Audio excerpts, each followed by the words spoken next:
बर्तमान आपको बहुत बड़ गोटे अपडेट आई जहाँकि पीएम किसान योजनार 16तम किस्ती टंका को नहीं आपण मैंने समस्ते जानी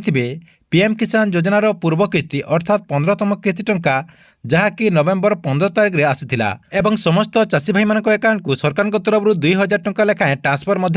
तेज सरकार तरफ 16तम किस्ती टंका केबे आसीबो संपूर्ण इनफॉरमेशन ए वीडियो माध्यम आपण मैंने जानीपारे से भिडियोटी को शेष पर्यंत देखंतु ता पूर्व वीडियो को गोटे लाइक कर दिंतु एवं जो मैंने मो चैनल को नुआ आसथिबे चैनल को सब्सक्राइब करी पाखरे थिबा बेल आइकन को क्लिक करके ऑल नोटिफिकेशन ऑन कर दिंतु।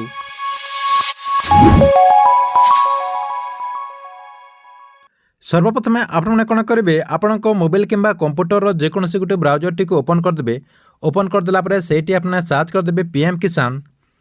आपने देखो pmkisan.gov.in आपने सर्च करदे सर्च करदेला पीएम किसान योजनार जो गवर्नमेंट वेबसाइट रही से गवर्नमेंट वेबसाइट देखो एमती आपंकर ओपन हो जहाँकि आपको मुझे वीडियो डिस्क्रिप्शन में लिंक देदेची से आपने क्लिक करके पेज टी रिडायरेक्ट आसपारे देखो आपको मुझे वेबसाइट रे बहुत बड़ गोटे इनफॉरमेशन देवाक जाऊँगी आपड़ कौन करेंगे एमती तल को नहीं आसबे तल को नहीं आसला आपने ये देखिपे आम इंडियार मैप ये आपंकर शो करुच्ची ये देखो आपंकर इंडियार जो मैप रही से मैपटा शो करुच्ची देखो यही मैप रे आपण बहुत बड़ गोटे इनफॉरमेशन रही देखो आमर जेहेतु ओडिशा आम जो ये ओडिशा रही ये आपने क्लिक करदे से क्लिक करदेला आपण सामने आउ गोटे पेज देखो ओपन हो जाऊँगी ये आपंकर आउ गोटे पेज ओपन हो जाऊँगी देखो ये आपंकर सर्वप्रथम रही आमर ओडिशा स्टेट ना रही ओडिशा लिखा अच्छी ता सहित आपंकर नंबर ऑफ इजिबिलिटी बेनिफिशियरी जो मैंने योग्य तांकर एटी आपंकर संख्या रही जहाँकि 27,03,331 जन इजिबिलिटी बेनिफिशियरी रही सहित आपंकर फंड ट्रांसफर कर आपंकर जो 15तम किस्ती नवेम्बर 15 तारिख में आसाला से टंका आपंकर 26,93,100 ये आप क्लिक कर दूसरी देखो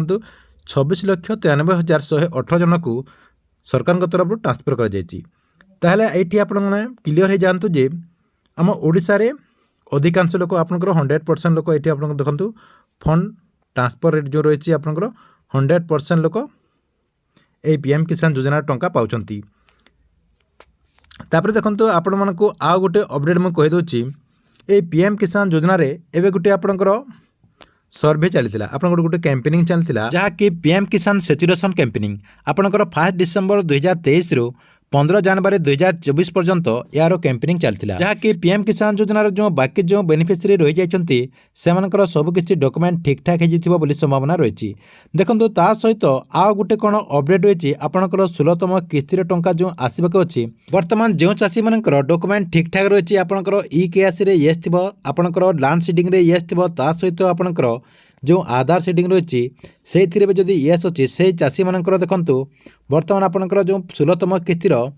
आपंकर ये देखो पेमेंट स्टाटस जदि चेक करेंगे waiting for approval by state ये आपंकर शो कलानी जहाँकि आपने कम दिन भितर पीएम किसान योजनार जो 16तम किस्ती टंका आसवाक अच्छी से 16तम किस्ती टंका पाइपारे से आपने आपंकर जो स्टाटस रही आपंकर पीएम किसान योजनार जो स्टाटस रही से स्टाटस टी चेक कर दिंतु आपने केमी स्टाटस टी चेक करेंगे देखो आपण पीएम किसान योजनार स्टाटस चेक करने हेले आपको मुझे वीडियो डिस्क्रिप्शन में गोटे मुझे लिंक देदेची से क्लिक करदेला पीएम किसान योजनार जो गवर्नमेंट वेबसाइट रही से वेबसाइट को रिडायरेक्ट आसीपारे देखो रिडायरेक्ट आसीगला एमती तल को नहीं आसबे तल को नहीं आसला ये आपंकर शो कर देखो बहुत सारा ऑप्शन शो करूँ आपने कौन करेंगे नाउ योर स्टाटस जो लिखाई ये आपने क्लिक करदे नाउ योर स्टाटस जो लिखाई देखो ये आपने क्लिक करदे ये क्लिक करदेला आउ गोटे पेज देखो ओपन हो मुझे क्लिक करदेली क्लिक करदेला आपणकर जो रजिस्ट्रेशन नंबर रही ये आपंकर रजिस्ट्रेशन नंबरटा देदेवे जदि आप रजिस्ट्रेशन नंबर ना ताले नाउ यो रजिस्ट्रेशन नंबर क्लिक करके आपण मोबाइल नंबर दे देकी तापर आप कौन करेंगे से कैप्चा देला आपंकर रजिस्ट्रेशन नंबरटा आसीगला आप कौन करेंगे ये आपंकर रजिस्ट्रेशन नंबरटा देदेवे देखो रजिस्ट्रेशन नंबरटा देदेला ये जो कैप्चा रही है कैप्चाटा को आपने ये फिलअप करदे फिलअप करदेला गेट ओटीपी आपने क्लिक करदे गेट ओटीपी क्लिक करदेला ଆପଣଙ୍କର ରେଜିଷ୍ଟ୍ରେସନ୍ ମୋବାଇଲ୍ ନମ୍ବରକୁ ଗୋଟେ OTP ଯିବ,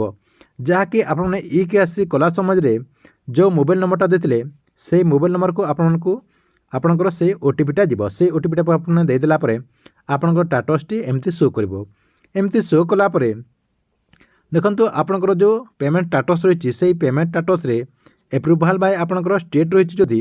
ଆପଣମାନେ ପରବର୍ତ୍ତୀ କିଛି ଟଙ୍କା ପାଇପାରିବେ। ଠିକ୍ ଅଛି, ଏହି ପ୍ରୋସେସ୍ରେ ଆପଣମାନେ ଆପଣଙ୍କର ଷ୍ଟାଟସ୍ଟିକୁ ଚେକ୍ କରିଦିଅନ୍ତୁ।